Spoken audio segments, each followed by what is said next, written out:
독일을 소나기에 쥔 히틀러는 그의 책 나의 투쟁의 서술한 계획을 그대로 실천했다. 강한 종족은 약한 종족을 몰아낼 것이다. 강자가 강력한 의지로 밀어붙인다면 약자는 복속될 수밖에 없다.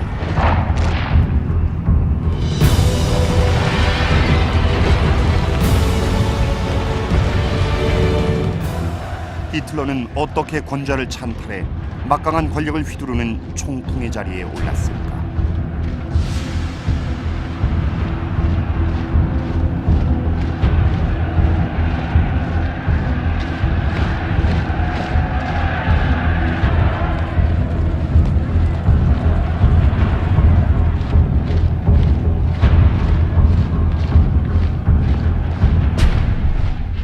(1929년) 뉘른베르크.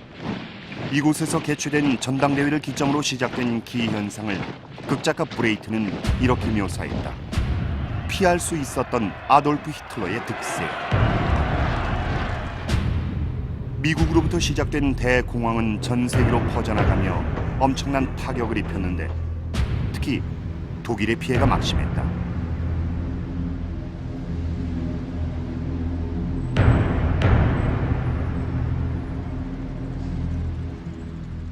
공장은 줄줄이 문을 닫았고 이로 인해 일자리를 잃은 실업자의 수는 무려 600만까지 치솟았다.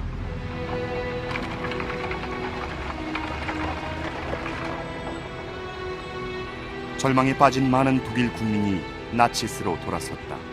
또 일부는 공산주의자가 됐는데 그들도 나치스처럼 이미 제복까지 갖춘 민병대를 두고 있었다.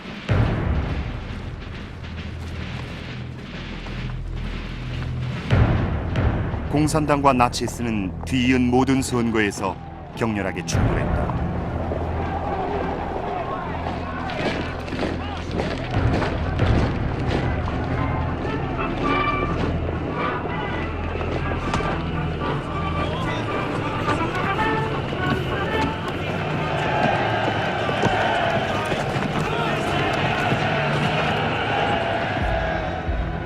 배후에서 혼란을 유발한 히틀러는 자신이야말로 이 혼란을 끝낼 유일한 인물임을 주장했다.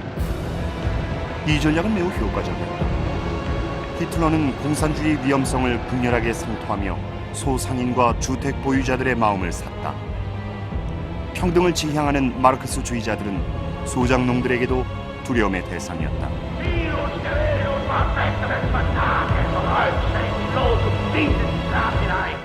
결과는 충격적이었다. 무려 100명의 나치가 독일 연방의회 의사당의 의석을 차지한 것이다. 이제 히틀러는 사회민주당의 뒤를 이어 독일 제2당으로 올라선 나치스의 당수였다. 하지만 상류층은 히틀러를 혐오했음에도 불구하고 크게 우려하지 않았다. 츠바이크는 이렇게 썼다. 그들에게 있어 권력이란 대부호와 귀족과 대학 교육을 받은 이들의 전유물이었다. 독일 지식인들은 상류 문화에 대한 자만으로 눈이 멀어 있었다.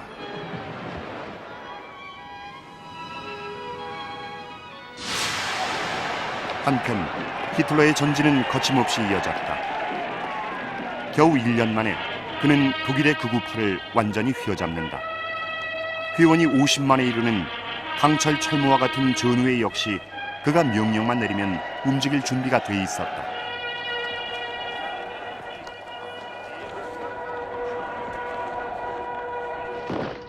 하지만 그런 위압적인 태도 뒤에 히틀러는 비밀을 숨기고 있었다. 그를 침몰시키기에 충분한 스캔들이 터진 것이다. 사생활을 둘러싼 루머는 언론에도 노출됐다. 스캔들의 진원지는 23살밖에 되지 않은 그의 조카 겔리 라우발이었다. 히틀러는 그녀에게 집착했고 소유하려 들었다. 결과는 그녀의 자살이었다. 둘은 뮌헨의 아파트에서 함께 지냈었다. 그녀는 지인에게 이렇게 말했다. 숙부는 괴물이다. 내게 어떤 요구를 했는지 상상도 못할 것이다. 그녀는 떠나려 했지만 시체가 됐다. 언론이 들고 일어났다. 그의 변태적 행각에 대한 비난과 겔리 살해 의혹까지 나왔다. 시리에 빠진 그는 자신도 죽어버리겠다고 큰소리쳤고 걱정이 된 그의 최측근이 발벗고 나섰다. 개인 사진사인 호프만은 히틀러에게 자신의 비서를 소개해줬다. 겔리와 꼭 닮은 그녀의 이름은 에바 브라운이었고 19살의 어린 나이에도 불구하고 세상을 알 만큼 알고 있었다. 그녀에게 나치스 당수란 지위는 매력적이었다. 그렇게 에바 브라운은 히틀러의 정부가 된다. 히틀러는 여성의 표를 의식, 늘 자신을 독일과 결혼한 독신자라고 말했다. 여권 신장 운동 덕분에 독일 여성에겐 이미 투표권이 있었다. 에바 브라운은 특히 운동에 능했는데 배우가 돼 헐리우드의 타잔 영화에 출연하기를 꿈꾸었다.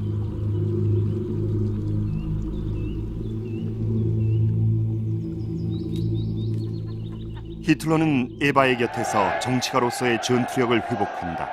마침 대통령 힌덴부르크의 임기가 끝나가는 시점이었다. 1932년 히틀러도 출마한다. 쿠데타 시도와 투옥 이후 10년도 되지 않아 그는 대통령 자리에 올라앉을 준비를 하고 있었다. 눈 닿는 곳마다 히틀러의 포스터가 붙었다. 나치스 선전 담당 요제프 괴벨스는 이렇게 말했다. 거창하게 가자. 그는 유럽 최초로 비행기를 이용한 초현대식 선거운동을 창안해냈다. 당시 가장 큰 민항기를 마련해 준 것은 공짜로 항공사를 홍보할 수 있는 기회를 굳이 마다하고 싶지 않았던 루프트한자 항공의 한 임원이었다.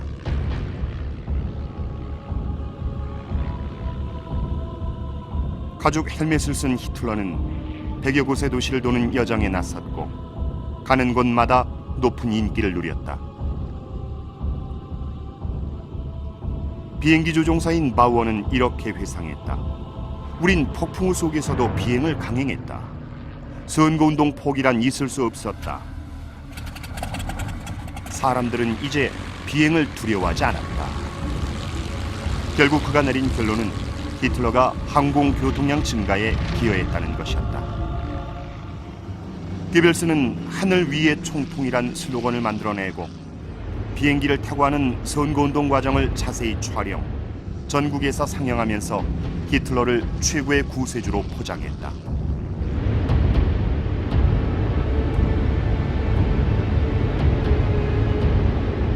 하지만 안심하긴 일렀다.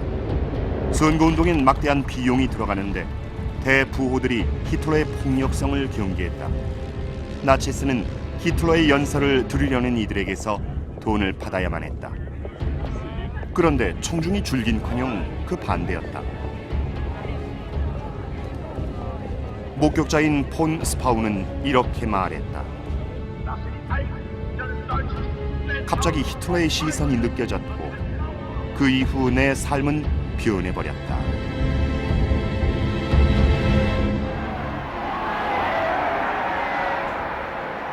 대통령 선거 일주일 전 히틀러 곁엔 위기에 적절하게 대처하지 못하는 기존 정당에 실망한 베를린 시민이 무려 10만이나 모여들었다.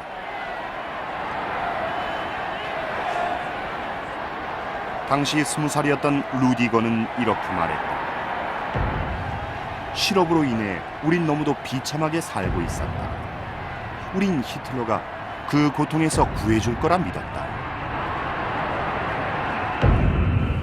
Sie reden nicht von den Zehntausenden, die Jahr für Jahr den Gashahn aufdrehen, nicht weil es ihnen zu gut geht. 사회주의를 가장한 연설로 히틀러는 단연 유력 후보로 떠올랐고 언론은 일제히 그를 조명했다. 우익에선 히틀러를 전형적인 정치적 모험가라 칭했고 좌익에선 좀 더 원색적인 모욕을 퍼부었다. 히틀러는 동성애자의 반미치광이 협잡군의 허영심에 찬 사기꾼이며 코뿔소 가죽 채찍을 든 가짜 터프가이였다.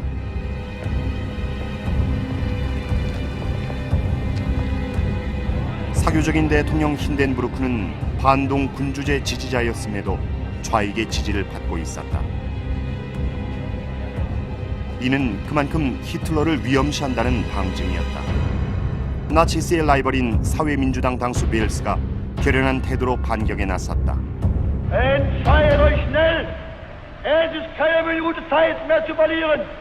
Nur einen Gedanken, ein Ziel kann es noch geben. Der Faschismus muss geschlagen werden bis zur Vernichtung.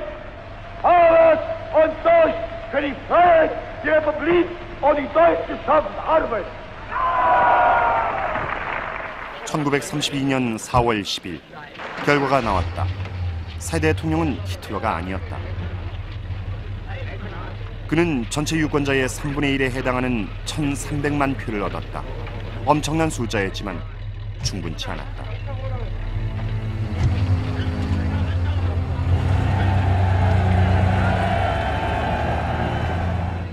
사회민주당 덕분에 재선된 힌덴부르크는 당의 영향으로부터 벗어나고자 새로운 선거를 실시한다. 여전히 권좌를 갈망하던 히틀러는 다시 한번 선거운동을 시작했다. 하루 5차례의 연설을 소화하기 위해 측근들은 미친 듯이 뛰었다. 한 측근은 이렇게 말했다. 우리는 한 라운드가 끝날 때마다 선수에게 힘을 불어넣는 세컨드였다. 그러나 청중 앞에서 히틀러는 사적인 증오에 떨었다. werfen uns Nationalsozialisten vor und mir insbesondere, dass wir intolerante, unverträgliche Menschen seien. Wir wollten, sagen Sie, mit anderen Parteien nicht arbeiten. Die Herren haben ganz recht. Wir sind intolerant. Ich habe mir ein Ziel gestellt, nämlich die 30 Parteien aus Deutschland hinauszufegen. 1932년 선거에서 히틀러가 가장 먼저 제거하고자 했던 당은 공산당이었다. 이제 그 수가 40만에 이르는 나치스 돌격대가 그 임무를 맡았다. 그들은 사비를 털어 제복과 장비를 사서 입었다. 함부르크의 한 상점에서 일하던 테우베르트도 그중 한 명이었는데 언제든 돌격대가 부르면 즉시 달려갔다. 그는 말했다. 오로지 독일을 위해 목숨을 걸겠다는 생각뿐이었다. 베르사유 조약에 대한 분노로 나는 히틀러의 열렬한 지지자가 됐다.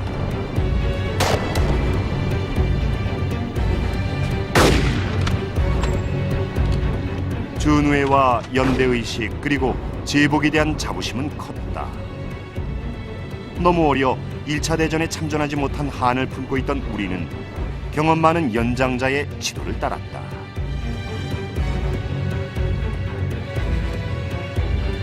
괴벨스가 이들의 우상으로 낙점한 것은 베를린 출신의 건달이며 돌격군대 대장을 맡았던 베셀이었다.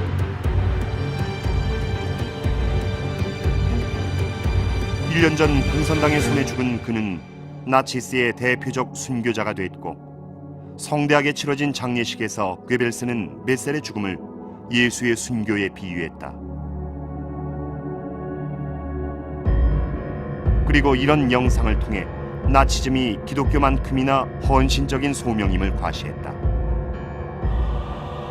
괴벨스는 또 소위 죽은 돌격대원이 남긴 마지막 시로 작곡을 의뢰 이를 나치스의 공식 단가로 만들었다.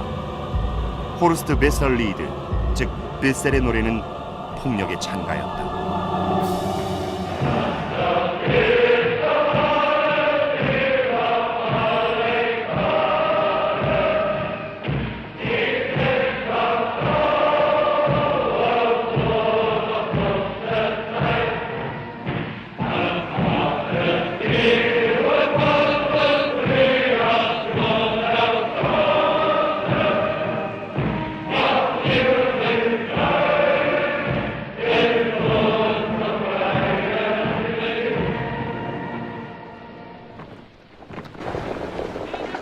1932년 여름의 선거운동은 핏빛이었다.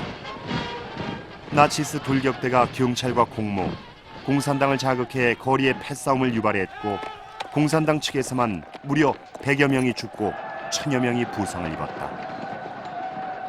무질서와 정부의 무능함에 넌더리가 난 많은 독일 국민이 나치스의 폭력 행위를 묵인했다. 그 결과 230명의 나치가 의사당을 차지하게 이른다. 히틀러는 이제 독일 제1당의 우두머리로 우뚝 섰다.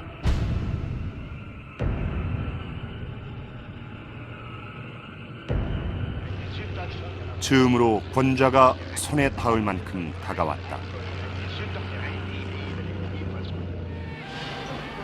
하지만 희열은 얼마 가지 않아 절망으로 바뀐다.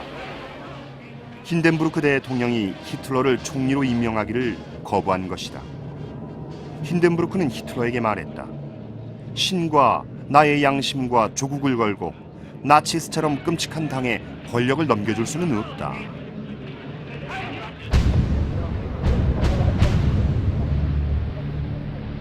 그럼에도 불구하고 힌덴부르크는 히틀러에게 정부의 강요직을 권했다. 하지만 히틀러는 장관짜리나 노리는 평범한 정치인이 아니었다. 그의 목표는 모든 권력을 틀어쥔 다음 전체주의 국가를 세우는 것이었다. 나치스 의원의 대표였던 괴벨스는 대다수 의원의 출석을 막는 방법으로 몇 주 되지 않아 민주적 절차를 마비시키는 데 성공한다. 그는 악의에 찬 방해 공장만큼이나 악의적인 미소를 띠고 이렇게 말했다. 지금이야말로 민의를 반영하지 못하는 의회를 해산시키기에 딱 좋은 때입니다.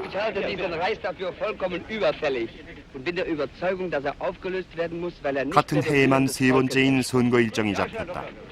11월로 결정된 선거는 히틀러에겐 절호의 기회였다. Ich habe die Energie und die Zähigkeit gehabt, von den damaligen 1000 Mann vor 10 Jahren bis heute 14 Millionen zu machen. Und ich werde aus den 14 Millionen die 20 und die 30 Millionen machen.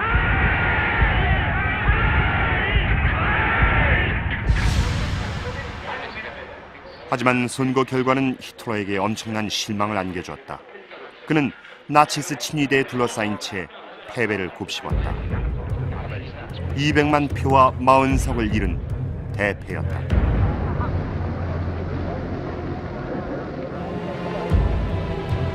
괴벨스는 이렇게 분석했다. 히틀러는 정부 강요직을 거부했고 유권자는 그 이유를 이해하지 못했다. 쓴 입맛을 다시며 그는 외신을 살폈다. 런던 데일리 헤럴드는 정치적 세력으로서 히틀러주의는 죽었다고 썼다. 프랑스의 저명한 사회주의자 레옹 블룸이 선택한 르 포퓰레르지의 헤드라인은 히틀러의 종말이었다. 모두 착각이었다. 3개월 뒤 여전히 의회 때문에 애를 먹고 있던 힌덴부르크가 마침내 히틀러를 독일 총리로 임명한 것이다.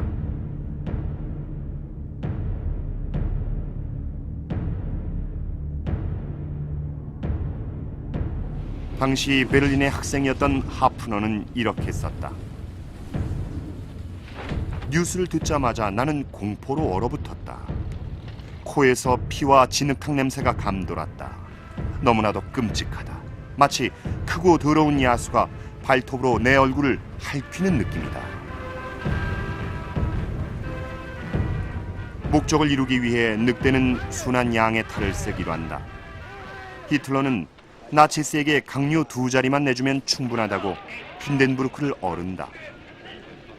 그렇게 내무장관에 오른 것이 뮌헨 경찰 출신의 비렐름 프리크였다. 또 괴링을 그 옆에 세워 경찰을 통제하게 함으로써 두 요직이 나치스의 손에 들어왔다. 히틀러의 술책은 계속됐다. 우선은 가장 중요한 직책이라 할 수 있는 부총리직을 전 총리이자 보수파인 프란츠 폰 파펜에게 내주어 전시 효과를 노렸고, 또 극우파의 유력자이면서 공격적이고 권위적인 강경파인 알프레드 후겐베르크를 경제 및 농무부 장관 자리에 앉히는 유연성도 발휘했다. 히틀러가 그의 행정부를 국가 집결 내각이라 칭한 이유는 나치스가 대다수인 행정부가 아닌 국가주의 연합체로 보이기 위해서였다. 이 반동적인 연합체는 히틀러를 제어할 수 있다고 믿었다.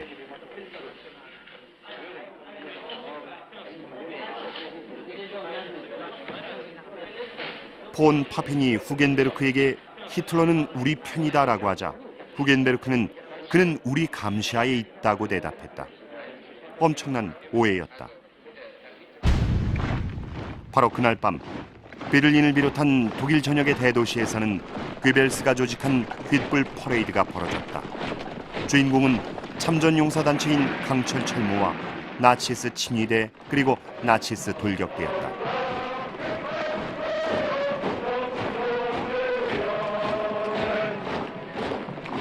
괴벨스는 이 행진에 100만 명이 참가했다고 떠벌였지만 영국 대사관 측은 15,000명 정도가 괴벨스의 명령에 따라 몇 시간 동안 원을 그리며 행진했다고 밝혔다. 대열이 창 밑을 지나가자 이를 1916년에 베르댕 전투로 착각한 85세 노수현 대통령 힌덴부르크는 측근에게 이렇게 말했다. 멋진 행군이다. 포로를 많이 잡았다.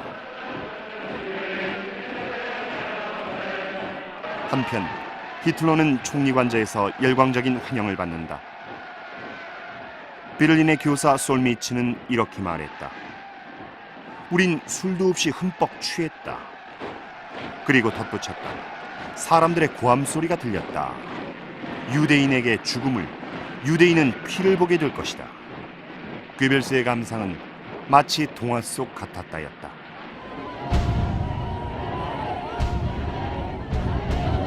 총리로서의 첫 연설은 베를린 슈포트 팔라스트에서 이루어졌다. 히틀러의 목적은 절대 권력이었지만 걸림돌이 많았다. 의사당에선 공산당과 사회민주당이 아직도 200석을 차지하고 있었다. 히틀러는 우선 의회부터 해산하고 새로 선거를 치르기로 한다. 라디오로도 중계된 연설은 좌익까지 포함한 모든 유권자를 겨누고 있었다. Und eine felsenfeste Überzeugung, dass eben doch dann einmal eine Stunde kommt, in der die Millionen, die uns heute verfluchen, hinter uns stehen und mit uns begrüßen werden dann das gemeinsam geschaffene, wiedererkämpfte, bitter erworbene neue deutsche Reich der Größe und der Ehre und der Kraft und der Herrlichkeit.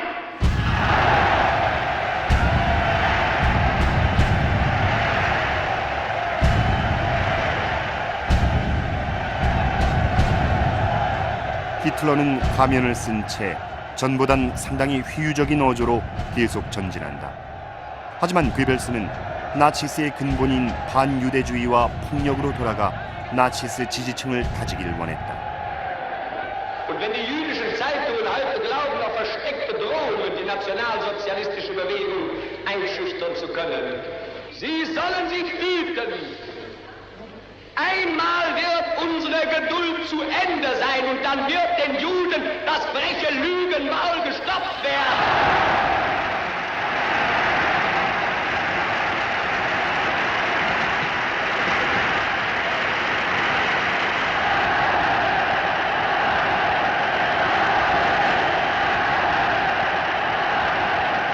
Im Übrigen können unsere Parteigenossen und des A-Männer auch darüber beruhigt sein, dass eher als wir alle denken, die Stunde des Endes des Roten Terrors gekommen sein wird.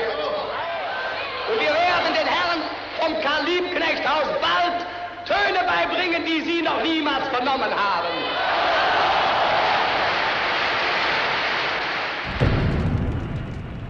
그로부터 2주 뒤 베를린의 연방의회 의사당에서 한밤중에 화재가 발생했다.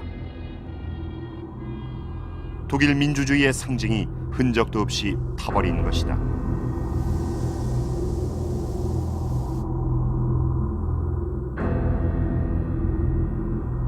괴링의 지휘하에 수사를 진행한 경찰은 공산주의자이자 수차례 방화 경력이 있는 24살의 네덜란드인 마리너스 반 델 루베를 범인으로 지목한다.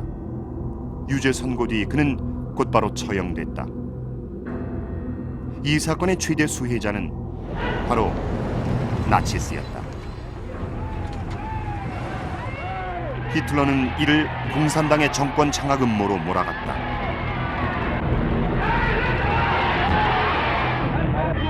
괴링은 지도자를 포함 4,000명의 공산주의자를 체포한다. 하지만 공산당의 활동은 불법화되지 않았다. 일단은 합법적이고 공정한 선거를 치르고 있다는 인상을 줘야 했다. 그에게 절대 권력을 쥐어줄 중요한 선거였기 때문이다.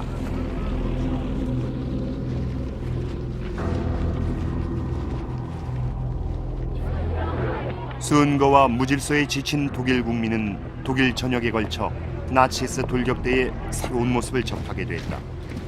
그들은 공산주의자의 공격으로부터 시민을 보호하는 호위대였다. 이제 100만을 넘긴 데다 무장까지 하고 경찰의 대리인이나 되는 듯 행세하고 있던 나치스 돌격대는 독일 전역에 위치한 좌익당 본부와 노동조합 앞에 꼼꼼히 배치됐다.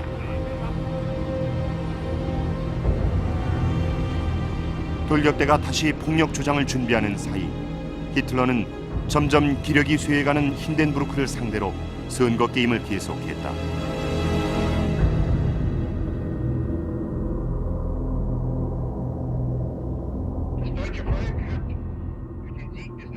마침내 괴링이 고딕스타일의 의자에 앉아 단검을 만지작거리며 조작된 선거 결과를 발표한다. Der 5. März bedeutet für einen Mann und eine Bewegung einen gewaltigen Sieg. Der Sieger des 5. heißt Adolf Hitler und die Bewegung ist der Nationalsozialismus. Beides aber ist gleichzusetzen mit dem deutschen Volke und dem Deutschen Reich. 사실 히틀러와 나치스는 가까스로 이겼다. 히틀러는 그 모든 선거 공작과 나치스 돌격대의 협박에도 불구하고 공산당이 12%나 득표하는 것을 막지 못했다.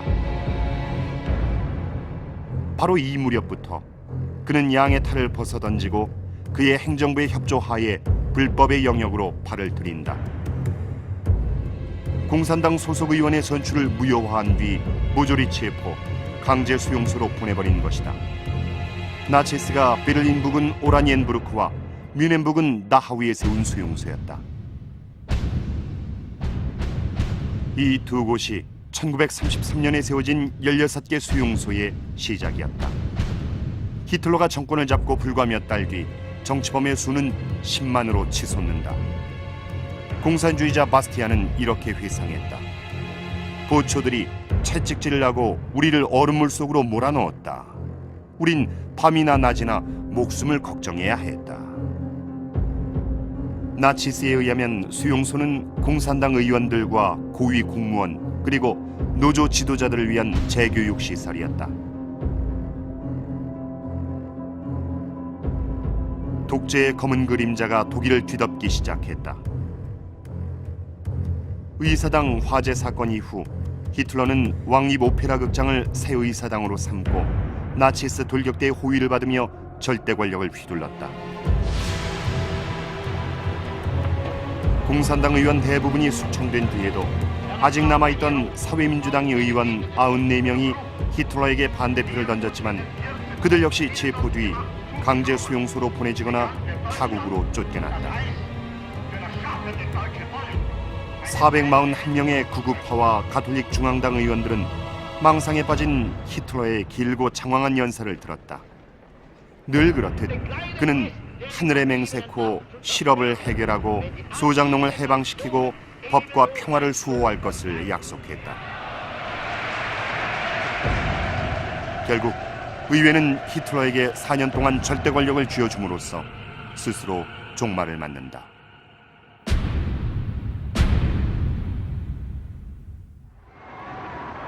이젠 힌덴부르크 대통령도 총리의 결정을 거스를 수 없었다. 환호와 함께 독일의 민주주의는 생명이 끊기고 말았다.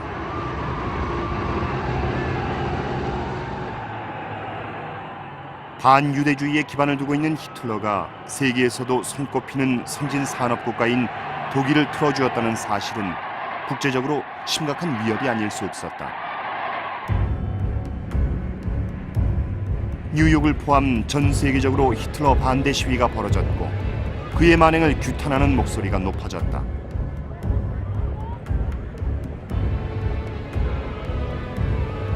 히틀러의 목매주의와 반유대주의는 결국 전 세계적인 독일 상품 불매운동을 일으킨다.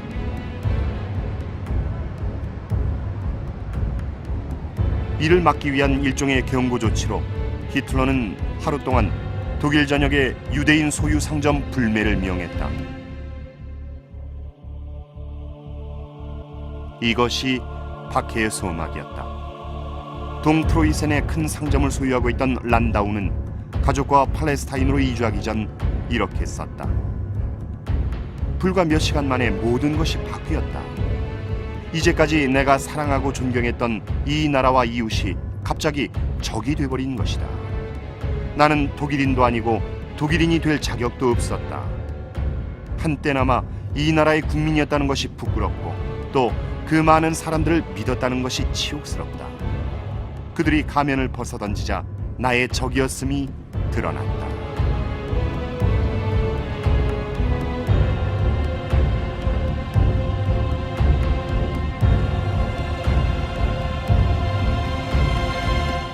반유대주의는 대학가도 오염시켰다.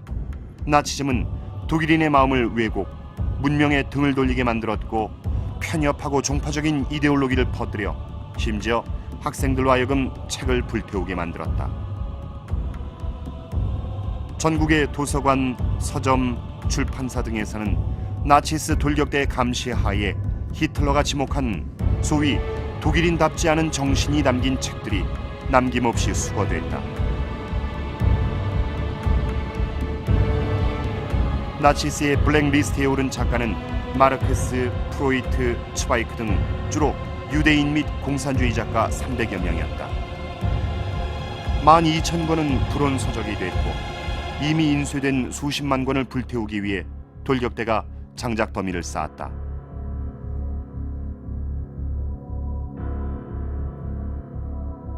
베를린 오페라 광장에서 행해진 괴벨스의 연설은 라디오로도 생중계됐는데 이 화형식은 중세 암흑기의 마녀 화형식을 연상시켰다. Meine Kommilitonen, deutsche Männer und Frauen, das Zeitalter eines überspitzten jüdischen Intellektualismus ist nun zu Ende. Und der kommende deutsche Mensch wird nicht nur ein Mensch des Buches, sondern auch ein Mensch des Charakters sein.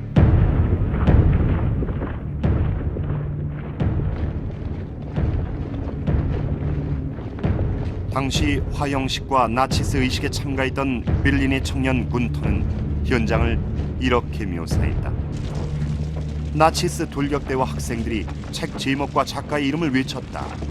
그들은 작가가 유대인인지 반전론자인지 남녀 평등주의자인지도 밝혔다. 그들은 화형에 처하노라라고 말하며 책을 화염 속으로 던져넣었다.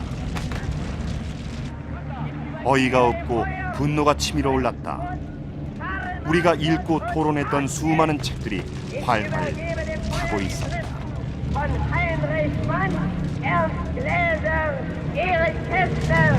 Ich übergebe dem Feuer die Schriften der Schule Sigmund Freud. Ich übergebe dem Feuer die Schriften gegen Freiheit und 프랑스의 사회주의자 블룸은 이렇게 썼다. 지금 독일에 필요한 것은 공산당과 사회민주당이 연합해 함께 싸우는 것이다. 그러나 사회민주당은 공산당을 꺼렸고 공산당 측은 이미 사회주의적 반역자인 사회민주당과는 협력하지 말라는 모스크바의 지령을 받아놓은 상태였다. 스탈린의 자살적 명령이 히틀러에겐 선물이었다.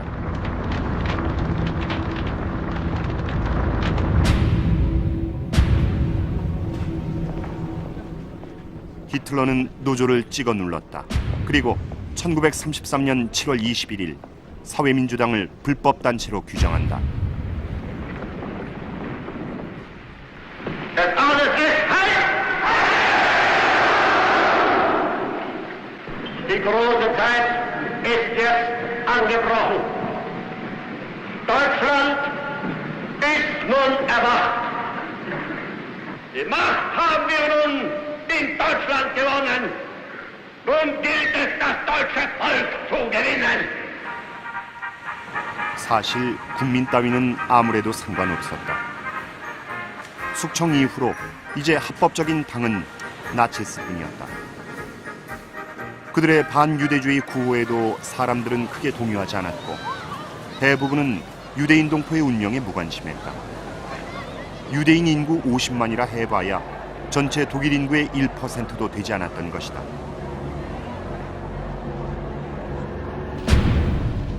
독일 내의 유대인 중 절반은 서둘러 이주했다. 블라흐만은 이렇게 회상한다.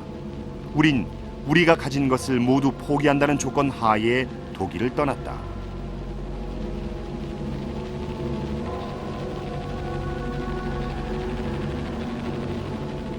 갈 곳이 없는 가난한 유대인은 독일에 남아있다가 동부 게토로 강제 추방되고 이후 강제 수용소에서 처형된다.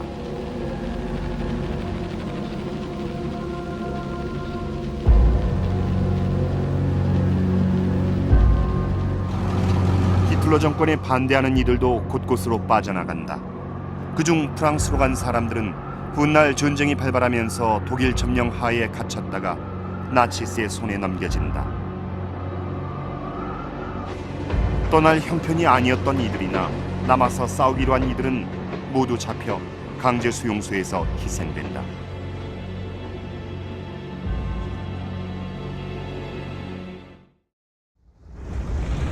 이 모든 것은 이듬해 여름 히틀러가 무솔리니를 만나면서 시작됐다. 히틀러는 선배인 무솔리니에게서 큰 감명을 받았다. 그는 무솔리니가 오스트리아 합병 계획을 승인해 주길 원했지만 무솔리니는 거부한다. 독일이 이탈리아 국경에 어슬렁거리는 것이 못마땅했던 그는 이렇게 말한다. 히틀러를 보면 말 많은 수도승이 생각난다. 무솔리니가 선택한 첫 베네치아 관광 코스는 해군이 없는 히틀러에게 자신의 함대를 보여주는 것이었다. 히틀러는 굴욕 속에 베를린으로 귀환했다. 독일군을 재건하고 증강하지 않는 한 그의 계획을 실행할 방도가 없음을 깨달은 것이다.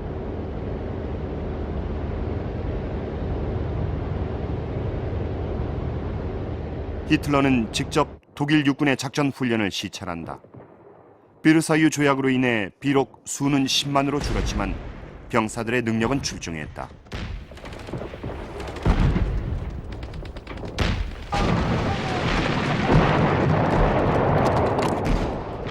전쟁을 수행하기 위해선 유능한 장교와 전략가가 필요하다는 것을 히틀러도 알고 있었다.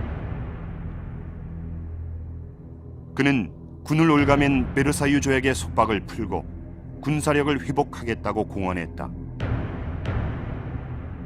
하지만 장성들은 욕심이 많았고 렘을 싫어했다. 군을 대체할지도 모를 나치스 돌격대도 부담이었다.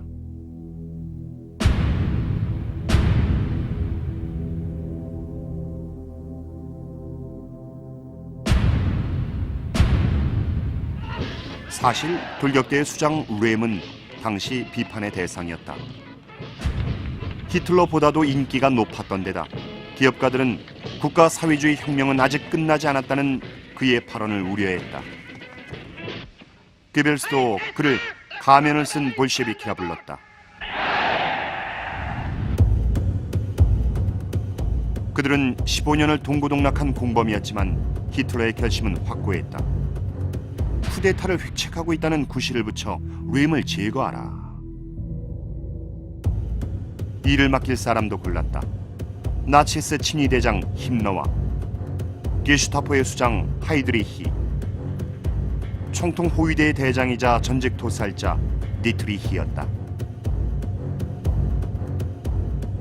히틀러가 장검의 밤이라 이름 붙인 이 내부 숙청 계획에 따라 친위대는 6월 30일에서 7월 2일 사이에 렘과 여타 잠재적인 적 그리고 히틀러의 부끄러운 과거를 알고 있는 85인을 살해한다.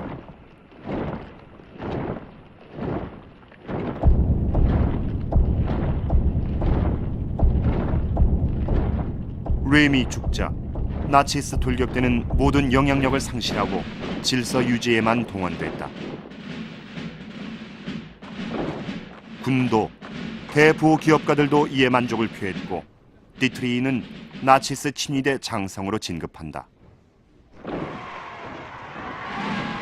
레니 리펜슈탈은 의지의 승리란 제목으로 1934년 나치스 전당대회를 촬영했는데 여기선 힘너를 따르는 검은 제복의 나치스 친위대 모습만 보인다.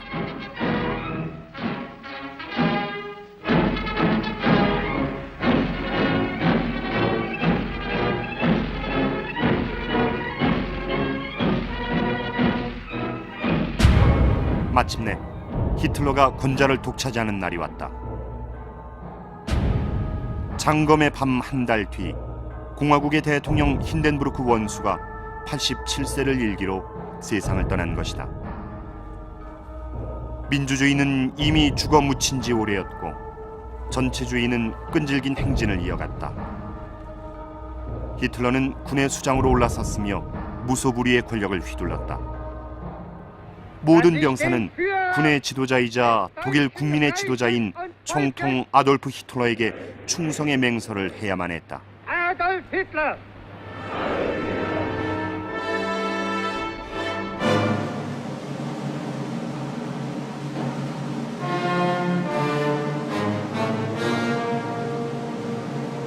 히틀러가 가장 좋아하는 작곡가 바그너의 음악을 즐기려 바이로이트 축제에 온 모습이다.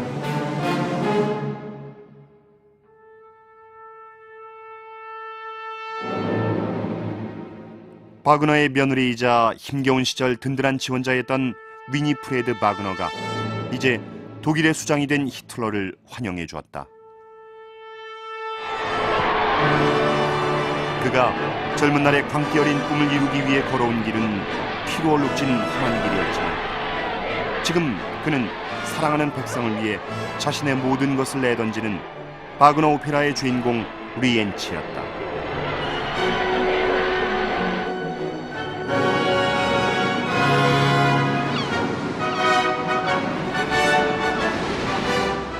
또 다른 오페라의 주인공 지그프리트처럼 히틀러는 망상을 쫓아 북해로 향했다. 그를 창조한 이들은 더 이상 그를 감당할 수 없었다. 그는 진흙으로 만들어진 전설의 괴물 골렘이 그랬듯이 악마적인 힘으로 사람들의 눈을 멀게 할 것이었다.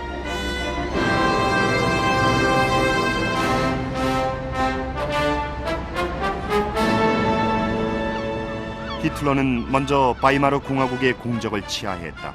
그 중에서도 아우토바는 나치스 정권의 쇼윈도우 구실을 한다.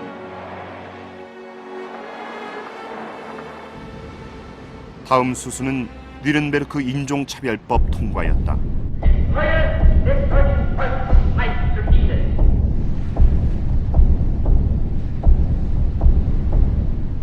유대인 상점 약탈과 유대 교회당 방화가 자행된 수정의 밤 사건으로 인종 청소의 막이 올랐다.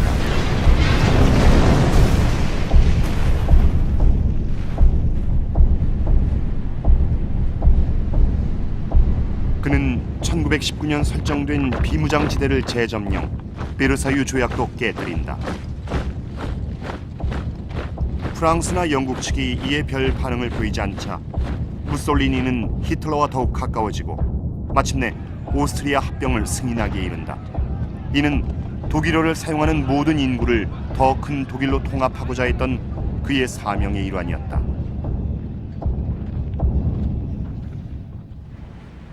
히틀러는 또 스페인 내전에 개입, 프랑코 측의 폭격기를 지원해 게르니카의 시민을 학살하는 데 일조한다. 덕분에 프랑코는 공화파를 누르고 스페인을 집어삼킬 수 있었다.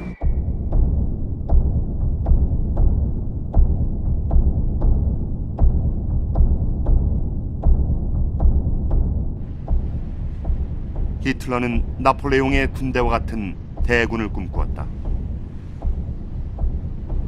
그리고 그들을 이끌고 모스크바를 친다. 물론 그가 원하는 것은 어디까지나 평화였다. Wir wollen einst ein Reich sehen und ihr müsst euch schon dafür erziehen. Wir wollen, dass dieses Volk einst gehorsam ist und ihr müsst euch in den Gehorsam üben. Wir wollen, dass dieses Volk einst friedlieb und aber auch tapfer ist und ihr müsst friedfertig sein.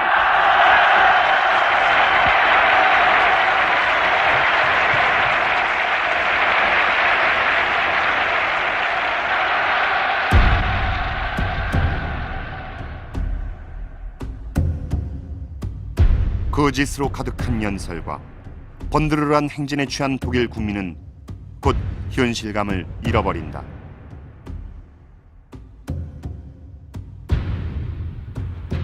독일을 뜻대로 주무를 수 있게 된 히틀러는 그 아집과 잔혹성을 무기 삼아 500만이 넘는 목숨을 집어삼킬 제2차 세계대전의 기나긴 암흑 속으로 독일과 전 세계를 끌고 들어간다.